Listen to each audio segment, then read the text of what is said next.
12 years building a company from scratch, gone in a 7-minute Zoom call. They said it was just business. But while they celebrated their acquisition, I quietly turned my severance into a launch pad. They didn't know the system they bought couldn't run without me. They fired the architect and kept the blueprint, thinking they'd win. But I built something better, with the very engineers they cast aside. Then their biggest client called me. By the time their investors realized what was happening, it was already too late. This isn't just a story about getting fired. It's what happened next. The email came in at 9:12 a.m. Subject line, Organizational Update, Confidential. That's corporate for, you're out. I didn't need to read the rest. I already knew.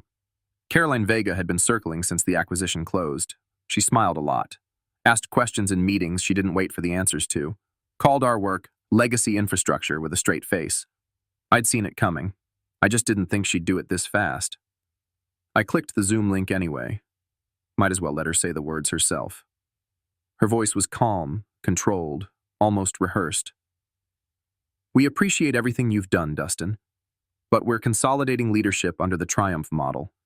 This decision isn't personal, it's strategic. I nodded once. No reaction. I didn't give her the satisfaction. I just asked about the transition process. She blinked, surprised I wasn't fighting it. I wasn't going to fight. I had already started building something else. After the call, I didn't call anyone, didn't post anything. I just stood up, walked into the kitchen, poured a cup of coffee, and stared at the whiteboard hanging above my dining table. It held names, client names, engineer names, systems we'd built from scratch, platforms we'd customized for real-world chaos. 12 years of work, reduced to a file in their acquisition folder. They had no idea what they'd just thrown away. The company I helped build, Red Forge Technologies, started in a dusty warehouse with 11 people and a broken HVAC system.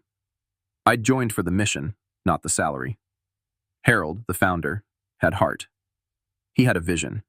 He just didn't have the technical framework to make it real. That was me.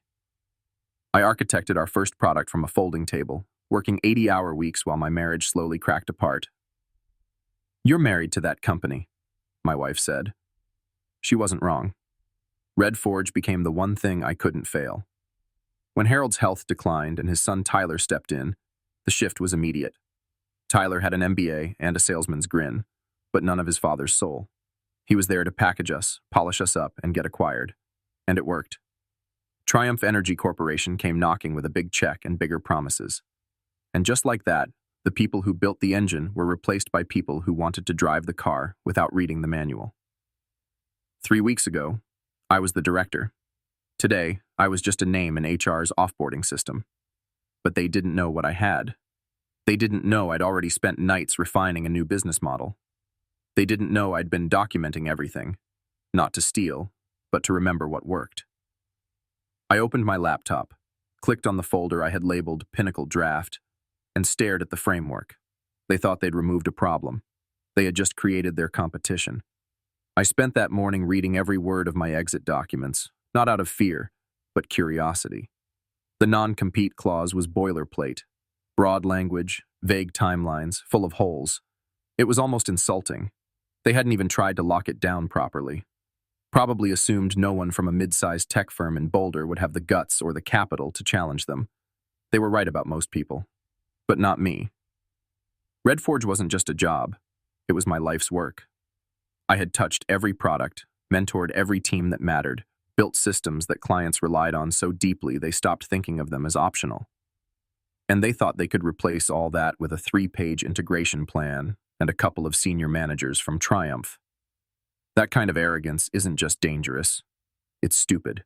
By noon, I'd printed the clause and circled 3 specific sentences in red.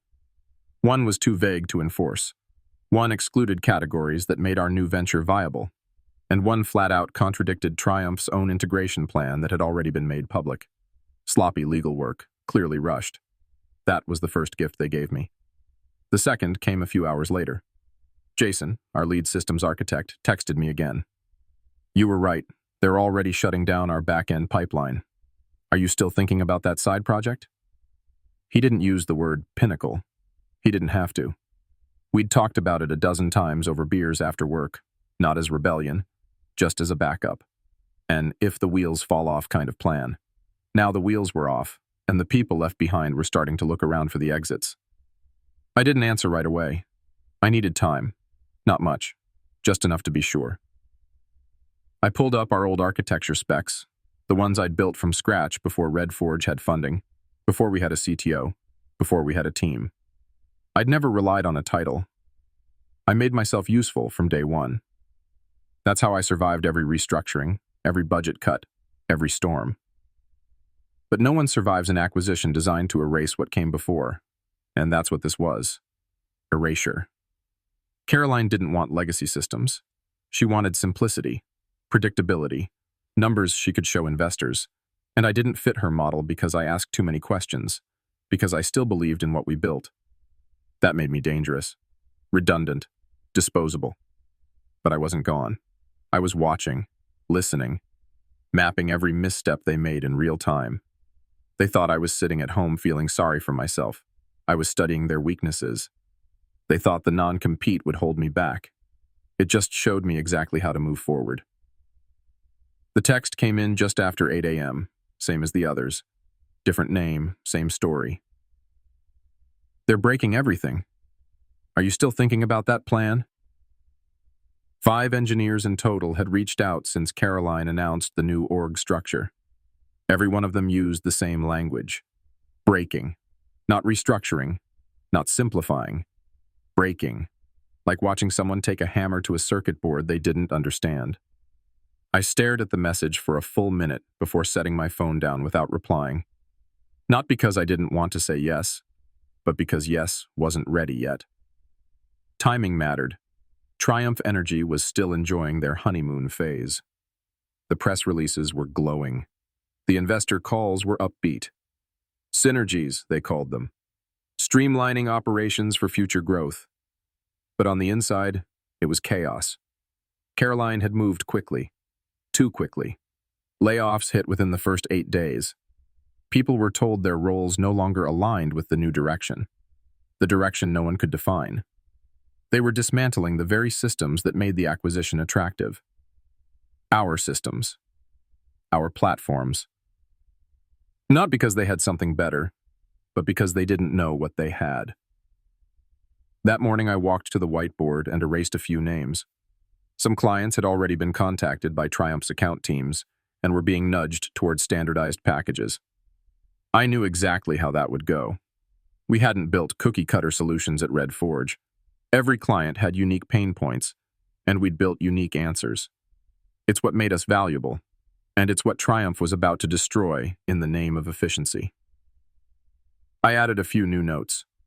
One column for at-risk clients, another for core engineers. The list was growing faster than I expected.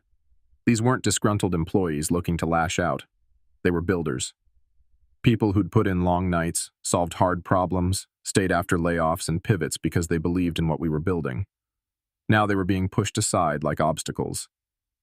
I opened the draft of the Pinnacle plan again. The bones were already there. Technical framework, initial funding options, target market. The parts I hadn't finalized were legal protections and team structure. That was the real decision. Not if we'd build, but how. Because once I replied to that text, the clock would start. Everything would change. The NDAs, the scrutiny, the threats. I could see them coming like storm clouds. But I also knew something else. Triumph hadn't just fired me. They'd handed me the most qualified team of misfits I could have asked for. And every day they made another mistake. More of those misfits reached out. They thought they were winning, but I hadn't even started playing. The funny thing about acquisitions is they don't come with a manual. They come with assumptions. Triumph assumed that buying Red Forge meant they now owned everything we'd built. Our products, our clients, our people, our culture. They thought a wire transfer gave them ownership of the magic. But you can't buy what you don't understand. And you sure as hell can't lead what you didn't help build. I was there when the first server came online in that converted warehouse. when we wired desks ourselves because the budget didn't include facilities. When we built version 1 of our energy platform from scratch. No templates, no shortcuts, just raw code and sleepless weeks. That system didn't come from a boardroom. It came from war rooms. Every line of code, every architectural decision, every client customization, I touched it, built it. And when the acquisition closed, they got the paperwork. But the real value? That never lived in a server. It lived in me. I didn't walk out with a flash drive. I didn't take confidential files. But I didn't have to. What I built wasn't just data. It was instinct. It was pattern recognition. It was knowing which duct sensor failed under high humidity and why we designed around it. It was remembering which client's system needed a custom alert protocol because their operations lead had a hearing impairment. It wasn't just engineering, it was craft. And they thought they could phase that out in 18 months. The new CTO from Triumph, some guy with a finance background and a resume full of integrations, walked into our team meeting 2 weeks before I was let go and called our system inefficient. Said their platform would replace ours within the year. The engineers looked at each other like he'd just announced he'd be replacing a Swiss watch with a sundial. He didn't see the nuance. He didn't want to. Their entire business model was built on scale, not precision. But we hadn't designed Redforge to scale without thinking. We designed it to solve hard problems. That's what made it dangerous. Because once I was gone, and once the engineers realized their work was being discarded, they'd either leave or build something else. So I started preparing. Not with a press release or a funding round, but with a legal structure, with technical specs I knew by heart, with a quiet list of names, people who knew the truth, who knew that Redforge didn't survive because of strategy. It survived because we built something that worked when nothing else did. They bought our name. But names don't run systems. People do. And I wasn't finished building. The sun was barely up, but I was already standing in my kitchen, pouring coffee and watching the steam rise like the start of a ritual. I walked over to the whiteboard, the one no one had ever seen but me, client names, system notes, architecture revisions. But my eyes went straight to the list of people at the bottom. 5 names, underlined. Engineers I had personally mentored, trained, fought beside during product launches that nearly broke us. The kind of people who never needed to be told when it was time to stay late. They just stayed. 5 engineers. 5 reasons I couldn't walk away. Triumph thought this was about control, about brand names and integration charts and org structures, but the beating heart of Redforge was never the logo on the door. It was people like Jason and Priya and Marcus, builders, not talkers. They weren't looking for vengeance, and neither was I. Redforge didn't need revenge. It needed resurrection. I stared at those names and remembered the late nights debugging thermal drift algorithms with Priya, the time Marcus rewrote an entire module in 48 hours after a field deployment went sideways. The stakes had never been theoretical. Our systems powered manufacturing lines, public utilities. Mistakes didn't just cost money, they cost trust. And these were the people who had built that trust. Now they were sitting inside Triumph's hollow version of the company, watching their work get buried under process documents and pre-canned solutions. Every text I received from them was another quiet alarm bell. Not rage, not desperation, just clarity. They don't know what they're doing. They've paused all client customizations. They want us to document everything for offshoring. They were watching it die from the inside, and I couldn't let that be the end of it. I walked over to my laptop and reopened the folder. Pinnacle draft. The plan was solid, lean, focused. Not just a copy of Redforge, but a refinement of everything it had failed to protect. No vague promises. No chasing quarterly numbers. Just real solutions for real clients, delivered by the people who actually knew what they were doing. There wasn't going to be a launch party. There wouldn't be investor hype or a slick website with a fake waitlist. Not yet. What I needed now was precision, discretion, and commitment. But more than anything, I needed to answer one simple question. If I build this thing, who comes with me? That question was already being answered. 5 names, 5 texts, 5 conversations I hadn't started yet, but would. Because sometimes the best way to respond to being erased is to reappear. Louder, smarter, and unstoppable. Harold Thompson wasn't flashy. He wasn't trying to exit. He was trying to solve a problem. That's why I joined him. He'd spent 2 decades in the energy sector and saw what no one else wanted to acknowledge. Our grid systems were crumbling under the weight of outdated tools. What we needed wasn't another overpriced monitoring platform.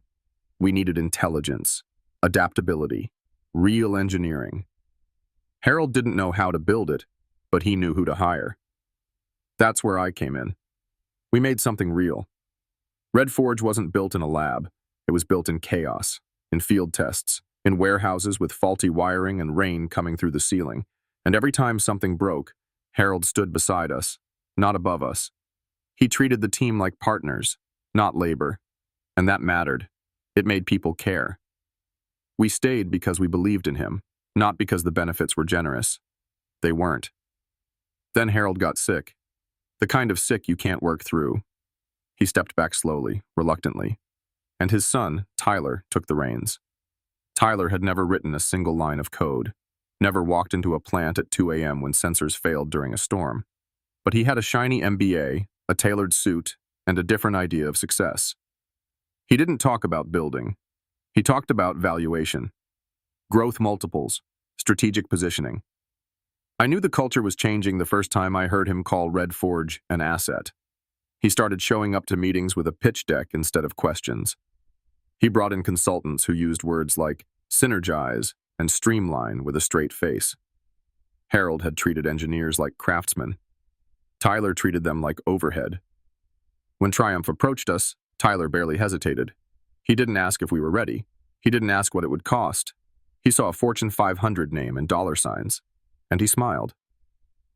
All the way through the due diligence meetings, through the investor calls, through the merger celebration where they handed out champagne and pretended it was a beginning. I stood in the back of that event with Jason, watching Triumph's executives shake hands like they'd just saved us.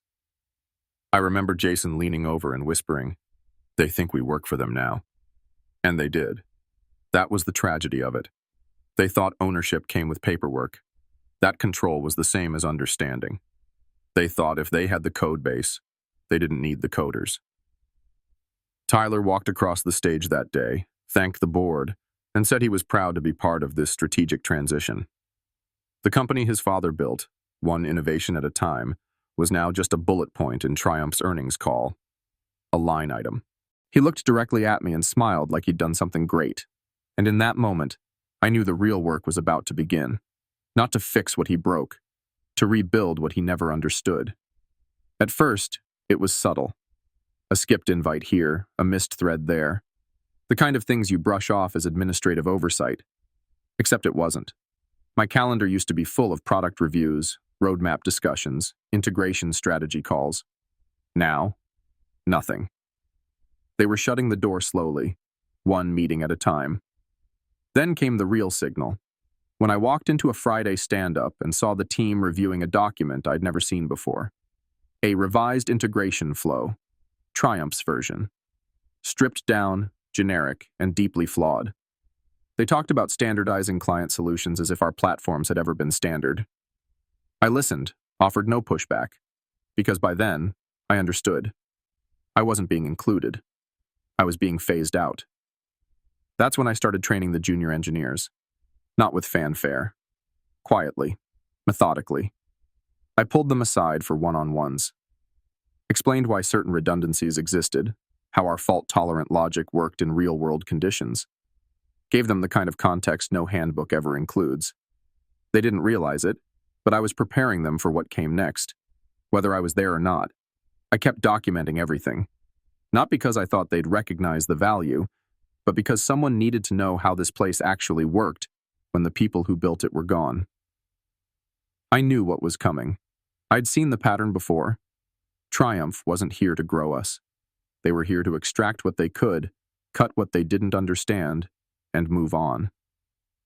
We were a shortcut, a means to an end. When the final blow came, it arrived quietly. Matthew from HR asked for a quick chat about my team's structure, said he was just doing some redundancy analysis for corporate. I nodded, smiled, answered every question. Then I went back to my desk and backed up my personal files. There was no drama, no confrontation, just the slow, calculated erosion of my role until the only thing left was a title on a business card I hadn't handed out in 6 months. And still, I kept working. Because that's what professionals do. Because I believed the systems mattered. And because if they were going to take it all apart, I wasn't going to give them the satisfaction of watching me crack. They thought they were isolating me. What they didn't realize was that isolation is where I do my best work. And while they were phasing me out, I was phasing in something better. The Zoom call was scheduled for 4:00 p.m. Caroline's assistant sent it with no context, just a subject line, quick alignment discussion. I knew exactly what that meant. She didn't show up to one-on-ones. She showed up to endings. When I clicked the link, she was already there, smiling, polished, rehearsed. The kind of smile that comes with a script and a severance package. "Dustin, this isn't easy," she began, which told me it was. "We're aligning functions under the Triumph model. Your role, as currently structured, no longer fits." That was the phrase, no longer fits. Like I was a spare part. 12 years, reduced to bad phrasing and a bulleted slide deck I wasn't allowed to see. I didn't interrupt. I didn't push back. I just asked about the handoff process and where to upload my final documentation. She looked almost uncomfortable at how calmly I took it. But this wasn't shock. This was strategy. Because while she was explaining my transition package, I was already texting Jason. "Dinner. My place. 7 p.m. I sent the same message to 4 others. No details. No pitch. Just a time and an address. They all showed up. We sat around my kitchen table, the same table that used to hold roadmap sketches and system diagrams. I'd cleared it off, left only a single folder in the center. Pinnacle Dynamics. Confidential draft. I didn't pass it around. I didn't need to. They weren't there for paperwork. "I'm not asking you to walk out tomorrow," I said. "I'm asking you to look at what's coming. And ask yourself if you're okay being a part of it." No one spoke right away. They didn't need to.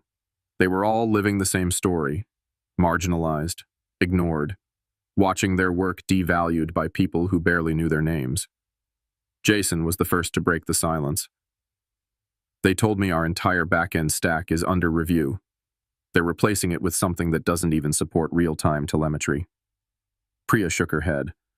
"They paused our last 3 client rollouts, said they want to evaluate scalability options. I built those configurations from scratch. They don't even know what they're pausing." One by one, they added their stories. Not complaints, evidence, patterns, signals. They weren't angry. They were ready. I finally passed the folder across the table. "This is where we start over. But this time, we do it on our terms. No investor dilution. No acquisition target. Just solutions that actually work." They didn't ask about titles. They didn't ask about salary. They asked one question. "When do we begin?" And in that moment, I knew. They didn't fire me. They freed me. We didn't start with a business plan. We started with a folding table in a rented office above a bike shop and a whiteboard I brought from my garage. It wasn't fancy. The carpet smelled like dust, and the air conditioning only worked if you kicked the vent twice. But it was ours. No executives peering over our shoulders. No corporate playbooks. Just the 6 of us and an idea we couldn't let die. We weren't planning revenge. We weren't trying to take Triumph down. That was never the point. The point was simple. Fix what they were breaking before it disappeared for good. The systems we'd spent years building weren't perfect, but they worked. We knew how to evolve them, how to scale them the right way. And now, with Triumph gutting everything they didn't understand, we had a narrow window to get it right, before clients started feeling the consequences. I put my severance check into a separate account and labeled it Foundation. That money was never going toward bills or vacations. It became our first operating capital. Paperwork, legal fees, a deposit on the office space. It wasn't much, but it bought us time. And time was all we needed. Every evening, the team would show up one by one. Jason with his laptop and 2 extra monitors, Priya with her annotated printouts. Marcus always brought food. No one asked him to, he just did. It became a rhythm. They worked their day jobs at Triumph, then came to me at night to build the future they actually believed in. The first week, we mapped out everything Triumph was about to get wrong. We knew their playbook. They were going to standardize the platform, strip out the customization layers, and push clients into rigid packages that didn't fit. That's what they did in every other acquisition. But our clients weren't generic. Their energy infrastructures were complex, sensitive, region-specific. Triumph didn't understand that, but we did, because we built it. The second week, we outlined our architecture. Not a clone of Red Forge, but an evolution. Leaner, smarter, modular enough to scale, flexible enough to adapt. Built from scratch so we wouldn't have to look over our shoulder for IP violations. The challenge wasn't the code, it was the silence. We had to work like we didn't exist. No leaks, no calls to clients. Not yet. The third week, we agreed on a name. Pinnacle Dynamics. It wasn't about climbing over anyone else. It was about rising above the mess. A reminder of what we were reaching for. By the end of that first month, we had something real. Not just a dream. A product. And all of it, every line of code, every strategy, every after-hours breakthrough, started with one thing. The moment they let me go. Because they didn't just fire their director. They handed him the fuel to build something better. Vestral Manufacturing had been one of our earliest wins back at Red Forge. A mid-sized production facility with unpredictable energy loads and aging infrastructure. Most vendors didn't want to touch them. Too complex, too messy. But we saw the challenge as a proving ground. I led that integration myself. Spent weeks on site learning their equipment, sitting in maintenance trailers, listening to frustrated technicians explain where every other system had failed. By the time we finished, they had the most efficient energy reporting suite in their sector, and they knew exactly who made it happen. So when Jason suggested we quietly reach out to Vestral with a demo of what Pinnacle was building, I didn't hesitate. We weren't selling vapor. We were solving the exact problems they were about to face again. Because Triumph was already freezing our old configurations and pushing a standard package across all accounts. Vestral wasn't just vulnerable. They were being forced into a downgrade. I set the meeting for a Thursday afternoon. Low profile, no slides. Just our platform running live on a laptop in their boardroom. Anthony, their operations director, walked in with a furrowed brow and arms crossed. He didn't even sit down before launching into it. "They're gutting our alerts," he said.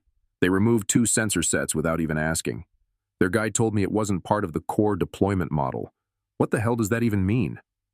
I nodded, let him vent, then turned the laptop toward him and tapped the screen. "This is what we've been working on." He stared for a minute, then leaned in. "Is this built on Red Forge's framework?" "No," I said. "It's built by the people who designed Red Forge's framework, and it's better." He didn't ask for a formal proposal, didn't ask for a discount. He just said, "Can you implement this in under 30 days? 18, if we start today." He signed the contract that afternoon. It was quiet, clean, and fast, and it set everything in motion. 2 days later, I got an email from a Triumph regional manager. Vague language, friendly tone, but the message was clear. "We hear you've been in contact with our clients. Please be aware of pending legal review regarding non-compete clauses." They'd noticed us. They weren't sure what we were doing yet, but they knew we existed, and that was enough to make them nervous. I forwarded the message to our attorney and got back to work. Vestral had just validated everything we believed. They weren't buying loyalty. They were buying capability. And when given the choice between Triumph's rigidity and our precision, they didn't blink.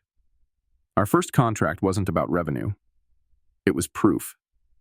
Proof that we weren't just reacting. We were winning.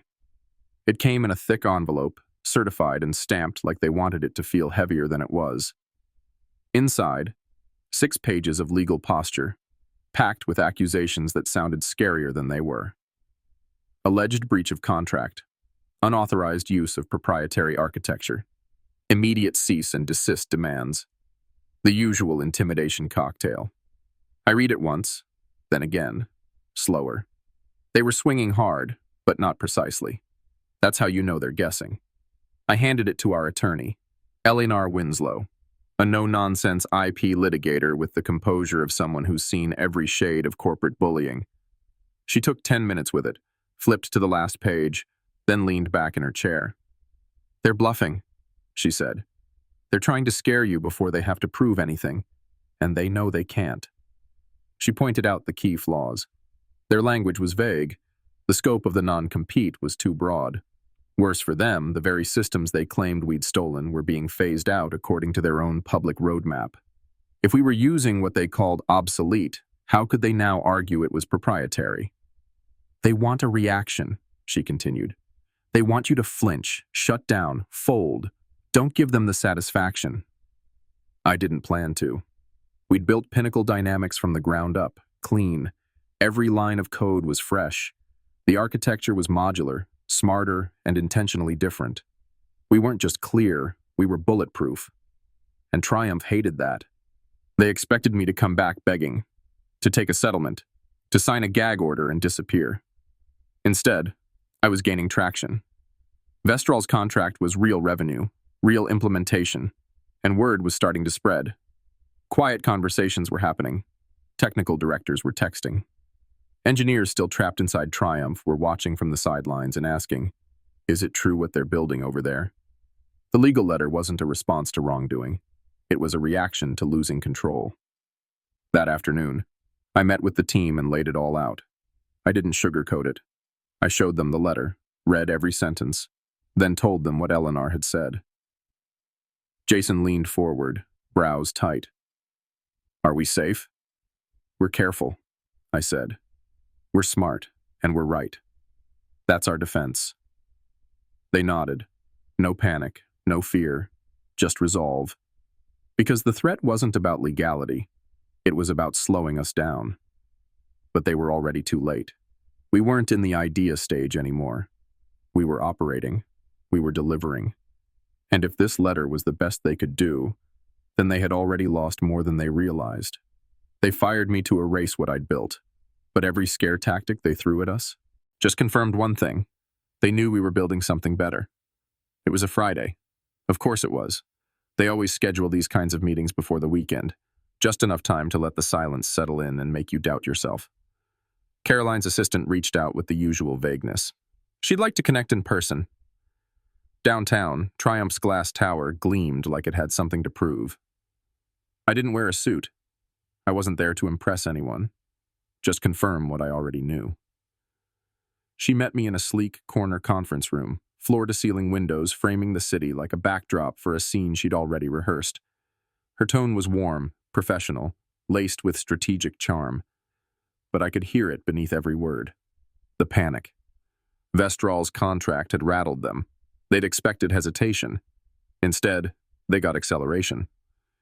"I want to be candid," she said, folding her hands like we were about to agree on something big. "You've clearly built something impressive, and I think we'd be stronger working together, not against each other." I said nothing, just watched. She continued. "We'd like to offer you a consulting arrangement. 2 years, high compensation, full benefits. You'd support our transition team, quietly, of course. No announcements, no public overlap." Quietly. That was the key word. It wasn't a job. It was containment. A gilded cage. They didn't want my expertise. They wanted my silence.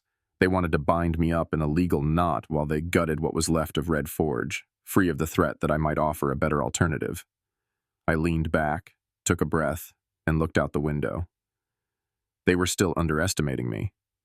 They thought this was about ego, about validation. But I wasn't building Pinnacle to prove them wrong. I was building it because they had proven themselves wrong. "You don't want a consultant," I said. "You want to shut the door before anyone else walks through it." Caroline's smile tightened. "We're offering a generous path forward, Dustin. You'd be protected. You wouldn't have to worry about the legal noise anymore." "Exactly. The trade-off was peace in exchange for permission. Permission to exist, permission to build, permission to speak. I stood up. I already have peace, I said, and I don't need your permission. Her eyes narrowed. The performance cracked for just a moment. This isn't over. No, I said. It's just beginning. I walked out without shaking her hand. No deal, no compromise, no hesitation. By the time I reached the sidewalk, my phone buzzed. It was Jason. We just got a message from another potential client. Said Triumph warned them we might not be around much longer. I smiled. They're not warning them, I said. They're advertising for us. Let them talk, because I wasn't coming back. I was moving forward. The call came in just after 6 p.m. I was still at the office, the team long gone, the lights dimmed to save power. I almost let it go to voicemail. Unknown number, no message preview, but something about it felt familiar, like a chord struck from a song I hadn't heard in years. I picked up. Dustin? I knew the voice before he said anything else. Harold. There was a pause, long enough to carry weight. I've been watching, he said. From the sidelines, reading between the headlines. They didn't just buy the company, they bought its problems too. I could hear it in his tone. Calm, precise, slightly amused. Harold was always like that, never reactive, but never idle either. Even in retirement, he wasn't sitting still. They thought they were buying innovation, he continued. But they didn't understand the architecture, not just the systems. You, the culture, the capability. They replaced it, I said flatly. They think they did, he replied. But capability doesn't transfer in a wire. It walks out the door, or gets fired. I leaned back in my chair, staring at the wall across from me, the one that still had our first product blueprint pinned to it. Faded, wrinkled, sacred. Why now? I asked. Because I still have friends, Harold said, and they're whispering. Triumph's already experiencing system failures, early stage ones, but they're happening, and they're blaming inherited code, which means they're blaming you. Of course they were. They'll keep deflecting until it breaks, he said, but they won't fix it. Not because they can't, but because they don't know how. There was silence on the line, but not an uncomfortable one. More like the kind you feel before a challenge is issued. I think we can help them see the truth, Harold said. But it's your call. My mind was already racing. If Triumph's integration was faltering this early, the clients were going to notice. Fast. And some of those clients still remembered my name. Do you have access? I asked. I have insight, he said, and a few connections who never liked Tyler's deal in the first place. That name stung. Tyler. Harold's son. The one who sold us out, then vanished into a corporate title he hadn't earned. I didn't ask if Tyler knew Harold was calling me. I already knew the answer. I'm not interested in a vendetta, I said. This isn't revenge, Dustin, Harold said. This is repair. You built something worth saving, they just didn't see it. He paused. So, want to help me show them? I stared out the window, the city beginning to glow with the kind of quiet that only comes when you know something big is starting. I'm in, I said. And just like that, the founder was back in the game. Meridian Energy wasn't just a client. They were the client. The one every startup dreams of landing and every legacy firm quietly fears losing. 3 states, dozens of substations, billions in infrastructure riding on the shoulders of a custom system we spent 4 brutal years building. That contract alone represented nearly a third of Red Forge's annual revenue, and I led the entire project from day one. I still remember the first site visit. Freezing cold, snow in my boots, standing beside one of their senior engineers, while we traced faulty load readings to a failing legacy sensor. Meridian didn't want sales pitches. They wanted problems solved, fast, and we gave them that. A platform that adapted to their unique grid architecture integrated their legacy systems, and passed every regulatory hurdle with breathing room to spare. It damn near burned out half my team, but we did it, and it worked. Then Triumph got their hands on it. I sat at Harold's dining table while he laid out the latest updates, confidential memos, internal reports, emails forwarded by a Triumph board member who hadn't completely sold his soul. The picture was clear. Triumph was planning to force Meridian onto their own standard platform, one that was 3 years behind and completely incompatible with what we had built. They think they can migrate everything in 6 months, Harold said, sliding the memo toward me. That's their timeline. I didn't even need to read the whole thing. The moment I saw the phrase standardized custom modules, I knew it was over. They weren't just underestimating the complexity, they were ignoring it. Meridian's infrastructure had been customized down to the firmware level. It wasn't plug and play. It was handcrafted. The idea that Triumph could swap it out like a printer driver was laughable and dangerous. They haven't told Meridian yet, Harold added. Of course not, I said. Because the second Meridian sees this, the questions start. The panic starts. The breach starts. Harold nodded. And if that happens, someone's going to pay for it. I leaned back in the chair, the weight of it all settling in. The integrations, the pressure, the regulatory traps just waiting to be triggered. If Triumph pushed forward without addressing those gaps, it wouldn't just be a technical failure. It would be a legal one. And with performance guarantees baked into the contract, Meridian had every right to penalize them if systems went down.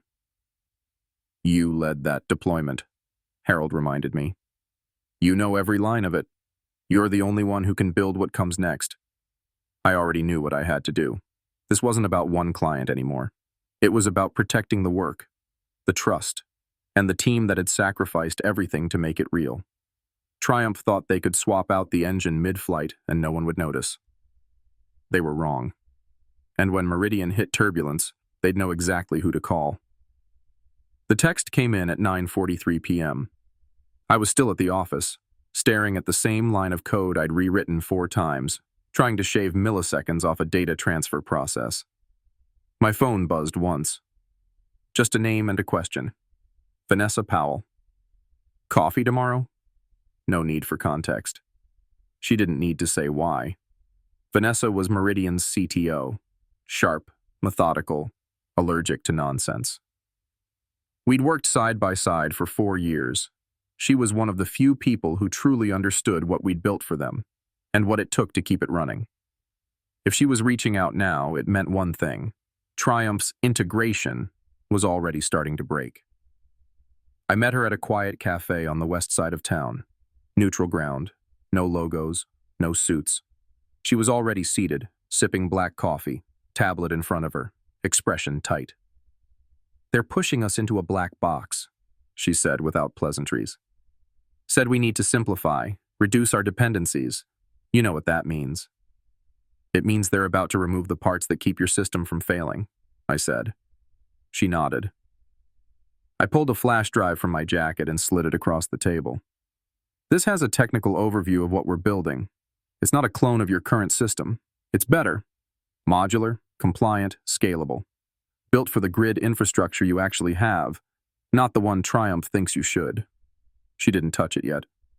They told our board the migration would be seamless, she said, but we're already seeing telemetry delays, reporting gaps. I said nothing. Just waited.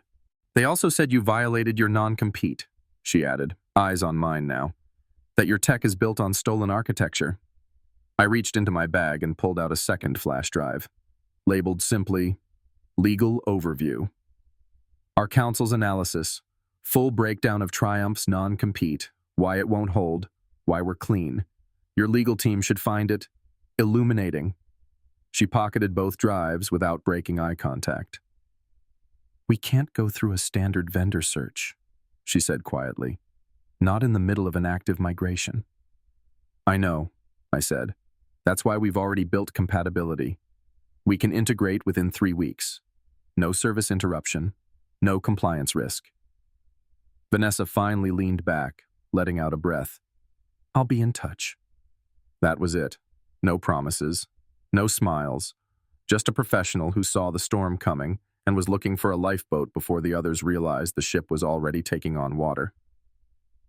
By the time I walked out of that cafe, I knew the conversation was already bigger than the two of us. Triumph had made their move. Now it was our turn. The hearing was set for Monday morning. Downtown courthouse, 9th floor. A gray room with low ceilings and a quiet clock that ticked too loud when no one was speaking. I arrived with Eleanor at 8:40. She looked as calm as ever, briefcase in one hand, coffee in the other. "They're coming heavy," she said. "Doesn't matter. They're swinging at smoke." Triumph's legal team walked in 5 minutes later. 4 attorneys in matching suits, all carrying stacks of printed binders like weight would win the argument. Caroline was behind them, standing stiff with that tight corporate smile stretched just a little too far. She didn't sit at the table. She sat behind it, watching, like she still believed she had the upper hand. They went first. The lead counsel stood and delivered a speech, not an argument. Words like misappropriation, immediate harm, irreparable competitive threat. They painted us as corporate defectors, accused of stealing what they called proprietary infrastructure. Never mind that their own roadmap already showed those systems being phased out. Never mind that we'd built something entirely new. They weren't in the room to protect their platform. They were there to stop ours. Eleanor stood calmly when it was our turn. No theatrics, no folder shuffling, just precision. "Your Honor," she began. Pinnacle Dynamics did not violate Triumph's non-compete. They developed original architecture under new legal incorporation with no overlapping code. Their so-called harm? It's the result of their own failure to deliver on a client contract they're now scrambling to salvage. She handed the judge 2 binders, one full of technical documentation, the other full of legal precedent.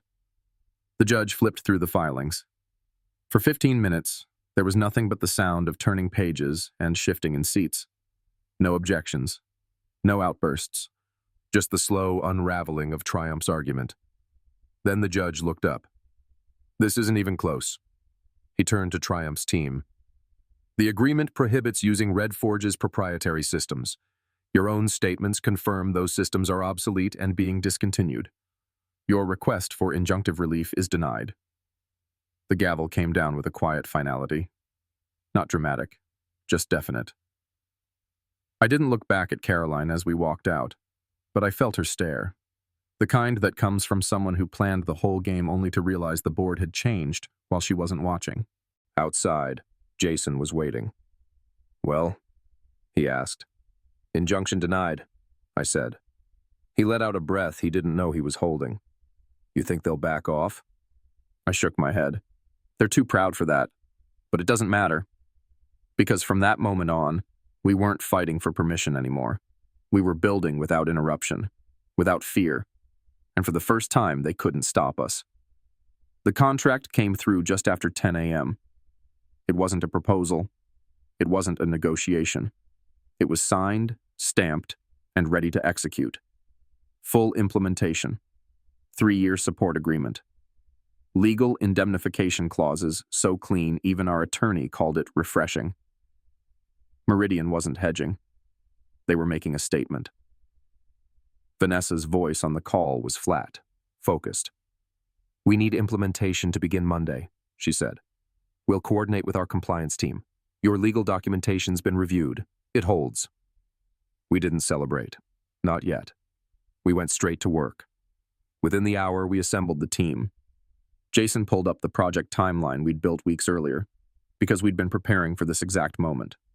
Not hoping. Planning. That's the difference between people waiting for opportunity and people building for inevitability. The numbers were substantial, enough to secure our operations for years. But that wasn't the win. The win was the clause buried on page 7. Triumph Energy acknowledges no further claim against the operational compatibility of systems developed by Pinnacle Dynamics. That line wasn't just protection. It was a message. To every client still trapped inside Triumph's half-built migration. To every investor still holding stock in a strategy that was starting to crack. And to every engineer still wondering if it was worth waiting for things to change. It wasn't. By noon, the industry noticed. News outlets picked it up fast. Meridian Energy ends Triumph integration, selects rival platform for grid management. Rival platform. That was us now. No longer ex-employees, no longer the quiet builders. We were the alternative. Triumph's stock dipped 8% by close. Their silence said more than a press release ever could. The next morning, 2 different directors from former Red Forge clients reached out. No small talk, just questions. Can your system support real-time load adjustments? What's your migration timeline? Do you have bandwidth for another regional deployment? They weren't just shopping. They were preparing to jump. The headlines did more than validate us. They started a chain reaction. Inside Triumph, the board began asking questions they should have asked before the acquisition. Why did the innovation team leave? Why were their clients defecting? Why did the CTO insist the old systems were inferior, only to have those same systems replaced by something even better? Answers weren't coming fast enough. But the clients? They were. And so were the engineers. Every missed meeting, every ignored concern, every talent they pushed aside, they were starting to come back. But this time, they weren't asking for a place at the old table. They wanted a seat at the new one. And we had room. 2 years later, the office was filled with sunlight and quiet hums of productivity. We'd taken over the top floor of a mid-rise building downtown, just a few blocks from where Red Forge had once operated out of a drafty warehouse. Now, our conference room had glass walls and a view of the Rockies, the same mountains I used to stare at while wondering if all of this, Pinnacle Dynamics, the rebuild, the risk, was going to work. It did. We had 27 employees, not one of them hired through a recruiter. Every person came by word of mouth, by reputation, by intent. Engineers who'd once been ignored, overlooked, or dismissed were now leading divisions. Operations ran lean, and decisions were made quickly. There were no politics, no bloated layers of approval, just work that mattered. The Meridian implementation had been flawless, not just smooth, but ahead of schedule. 0 service interruptions. Their board sent us a handwritten note after the final handoff. That detail meant more to me than the press coverage, because it came from people who understood what it meant to rebuild something the right way. Triumph tried to hang on. They filed motions, leaked stories, even reassigned Caroline to a subsidiary in another state, hoping a change in leadership would shift the narrative. It didn't. Their energy division became a cautionary tale, how acquisition without comprehension destroys value. Tyler quietly left soon after. No grand exit, no lessons learned. Harold still visited sometimes. He never asked for a role, never demanded recognition. He just wanted to see the work continue.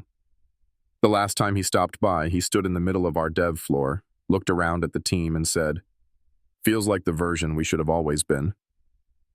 He was right. We didn't chase growth for growth's sake. We didn't build pitch decks for investors who didn't understand the space. We built things people needed, and word got out. 4 major clients had migrated to our platform. 2 more were in negotiations. We didn't have a sales team. We didn't need one. The results were doing the talking. Late one evening, I got an email from the person who had hired me at Red Forge all those years ago. It was short. Just one line. "You built something better than we ever could have. Some victories take time." I sat with those words for a while. Then I closed my laptop and stepped out onto the deck at home. The sun was setting behind the peaks, gold fading into blue. The same sky I'd looked at after getting fired, wondering if I'd lost everything. But I hadn't lost. I'd been given a chance to build again. This time, without compromise, without interference, without anyone trying to overwrite the vision. The company I built? It was finally mine again.